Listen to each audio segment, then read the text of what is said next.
विद्यार्थी मित्रों, आज हम हिंदी ग्रामर में समानार्थी यानी पर्यायवाची शब्द और विलोम शब्द के बारे में जानकारी प्राप्त करेंगे। तो पर्याय का शब्द अर्थ है ऐसी वस्तु जो किसी वस्तु की जगह प्रयुक्त हो सके। ऐसे शब्द, कई शब्द ऐसे भी है जो एक दूसरे के स्थान पर प्रयुक्त हो सकते, जैसे ऐसे शब्दों को पर्यायवाची शब्द जैसे कि राम, राघव, दशरथी, कौशल्यानंदन, रघुपति आदि। पृथ्वी को धरती, वसुधा, भूमि कहते हैं। कमल को पद्म, सरोज, पंकज भी कहा जाता है। पुरुष को नर या मर्द भी कहते हैं। आँख के लिए नयन, नेत्र, लोचन, ध्रुव, अक्षी आदि शब्दों का प्रयोग किया जाता है। इस प्रकार के समान अर्थ वाले प्रकट करने वाले शब्दों को पर्यायवाची शब्द या समानार्थी शब्द कहा जाता है। पर्यायवाची शब्दों का महत्व, तो पर्यायवाची शब्द का व्यापकता सूचित करते हैं। जिस भाषा में एक वस्तु या प्राणी स्थिति के जितने अधिक पर्यायवाची शब्द होते हैं, वह भाषा उतनी अधिक समृद्ध मानी जाती है। कुछ महत्वपूर्ण समानार्थी शब्द हम देखते हैं, जैसे कि सूर्य तो भानु अथवा रवि, फिर व्यय यानी खर्च, धनुष यानी असुर अथवा तो दानव, मजहब यानी धर्म, कौवा यानी काक, समय यानी वक्त अथवा तो काल, प्रारब्ध यानी भाग्य अथवा तो नसीब, प्रतीक्षा यानी इंतजार, गृह यानी कि घर, आवास, भवन। उसके बाद दूसरे हम पर शरीर तो यानी देह, तन, काया, तीनों का अर्थ एक ही होता है। तरुण, जवान अथवा तो युवक, जहर यानी विष अथवा तो गर्म। इसके बाद महत्वपूर्ण पर्यायवाची शब्द हम देखते हैं, जैसे कि दादुर यानी मेढक, कांचन यानी सुवर्ण, रजनी यानी रात, तिमिर यानी अंधकार, मडिया यानी झोपड़ी, डगरिया यानी राह, मरुस्थल यानी रेगिस्तान, बाधा यानी विघ्न, ज्योति यानी प्रकाश, उत्कोच यानी रिश्वत, विवश यानी लाचार, टोटा यानी कमी, गुर यानी युक्ति अथवा मंत्र, परिवर्तन यानी बदलाव, निगरानी यानी देखभाल, वास्ता यानी संबंध, विलम्ब यानी देरी, चेष्टा यानी कोशिश, बुझदिल यानी कायल। दूसरा है गाढ़ यानी भेड़, उत्कर्ष यानी विकास, बूढ़ा यानी बाट, पातक यानी पाप, उफन यानी बगीचा, भोर यानी प्रभात, एहसान यानी उपकार, डफ यानी डफली, गठरी यानी पोटली, दुहिता यानी पृथ्वी, दक्ष यानी प्रवीण, कमल यानी पंकज, विद्रोह यानी बगावत, तैनात यानी निकुत, संकल्प यानी निश्चय, करिश्मा यानी चमत्कार, विस्मय यानी आश्चर्य, शिखर यानी चोटी, ऐतराज यानी आपत्ति। इसके बाद हम विरोधार्थी शब्द देखते हैं। आपको जो लेसन है उसके पीछे भी समानार्थी विरोधी शब्द दिए गए, वो भी आपको पढ़ना है और याद रखना है। विलोम शब्द, तो इस दुनिया में परस्पर विरोधी बातों की कमी नहीं है। कहीं फूल तो कहीं को काटे हैं, कहीं कोई जन्म ले रहा है तो कोई मर रहा है, कहीं दो घटनाओं, गुणों, स्वभावों, स्थितियों या कार्यों में परस्पर विरोध दर्शाने वाले कुछ निश्चित शब्द होते हैं।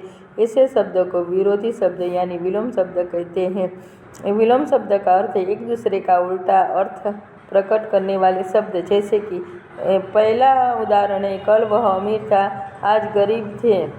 इस वाक्य में रेखांकित शब्द अमीर गरीब परस्पर विरोधी स्थितियों को सूचित करते हैं। दूसरा उदाहरण है, कल वे मिले थे, आज बिछड़ गए। इस वाक्य में रेखांकित शब्द परस्पर विरोधी क्रियाओं या घटनाएं दर्शाते हैं। तीसरा है, जंगली प्राणी को पालतू बनाना आसान नहीं है। इस वाक्य में रेखांकित शब्द जंगली और पालतू प्राणियों के दो वर्गों के विपरीत गुण या स्वभाव को सूचित करता है।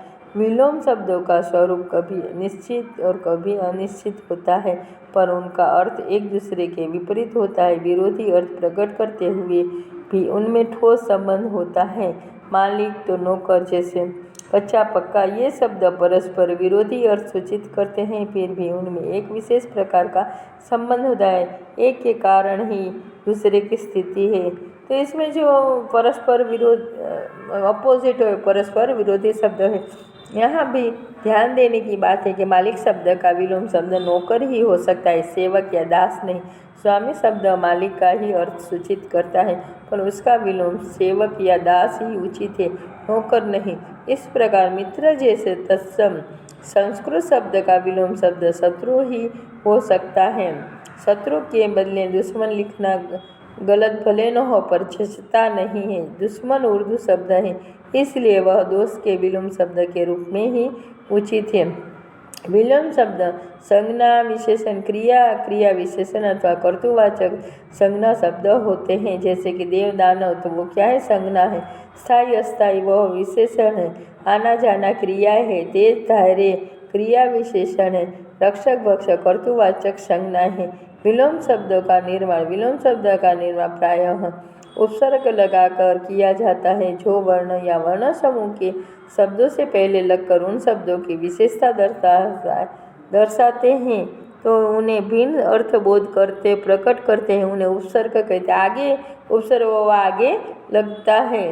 तो विजय, वी प्लस जय यानी विजय, विजय शब्द का विशेष प्रकार के विशिष्ट जय का भाव प्रकट करता है, परंतु परा प्लस जय पराजय शब्द विजय शब्द से भिन्न अर्थ प्रकट करता है। वी और परा के ये उपसर्ग है। नीचे विलोम शब्द बनाने के लिए उपयोगी उपसर्ग और उदाहरण दिए गए। सु और तद्दु, पीछे दिन लगा, आगे उपसर्ग सु अथवा तद्दु आएगा, पीछे दिन आएगा। तो सुदिन यानी दुर्दिन, सृजन यानी दुर्जन, सुलभ यानी उसका अपोजिट होता है दुर्लभ। सु और कु लगाकर उपसर्ग लगाकर तो उसका शब्द है कर्म, तो आगे कर्म के आगे सु होता तो कु लगा कर करते हैं तो अपोजिट शब्द बनता है। कि सुकर्म उसका अपोजिट कुकर्म, सुपुत्र उसका अपोजिट कुपुत्र। अर्थात स नाथ लगाकर आगे उपसर्ग अथवा स लगाना है, पीछे नाथ लगाना है, तो अनाथ अर्थात सनाथ। फिर स प्लस दूर, तो बल लगाकर सबल अर्थात दुर्बल। खुश अर्थात बद लगा उपसर्ग लगा तो क्या खुशबू बदबू आएगा। फिर उपसर्ग लगा कर पीछे न्याय लगाना है, तो अन्याय अज्ञान और अधर्म। फिर अन और अन लगाना है, तो आदर लगाना है, पीछे उपसर्ग अन आएगा, तो आदर उचित अनहोनी और आवश्यक उसका शब्द बनेगा विलोम शब्द। अनादर अनुचित, अनहोनी अनावश्यक। अप लगाकर अपकीर्ति तो अपकीर्ति, यश तो अपयश, मान तो अपमान। अव लगाकर आज्ञा अवाज्ञा, दशा अवदशा, उन्नति अवनति। नीर लगाकर जन तो निर्जन, उसमें नीर उपसर्ग लगाना है। आशा निराशा, रोगी निरोगी। पर उपसर्ग लगाकर परदेश, देश तो परदेश, लोक तो परलोक, स्वाधीन तो पराधीन। वी उपसर्ग लगाना है अपोजिट शब्द में। स्मृति विस्मृति, योग वियोग, क्रय विक्रय। ना लगाना है पसंद नापसंद, राजी नाराज, जायज नाजायज। बे लगाना है तो काबू बेकाबू, आबरू बेआबरू, गुनहगार बेगुनाह। बद उपसर्ग लगाकर विलोम शब्द बनाना है। नियत बदनियत, नाम बदनाम, खुशबू बदबू।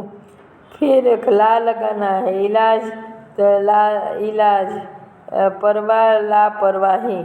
इस तरह से कुछ विलोम शब्द अनियमित प्रकार के होते हैं, जैसे कि और संगठन से बिल्कुल अलग होते हैं। प्रत्यय या उपसर्ग लगाकर उनका निर्माण नहीं किया जाता, वे बने बनाए होते हैं, परस्पर विरोधी अर्थ प्रकट करते हैं। जैसे कि पालतू, जंगली, निंदा प्रशंसा, कंचा पक्का, आदर अंदर बाहर, मित्र शत्रु, यजमान मेहमान, कंजूस उदार, युद्ध संधि, कोमल कठोर, वरदान अभिशाप।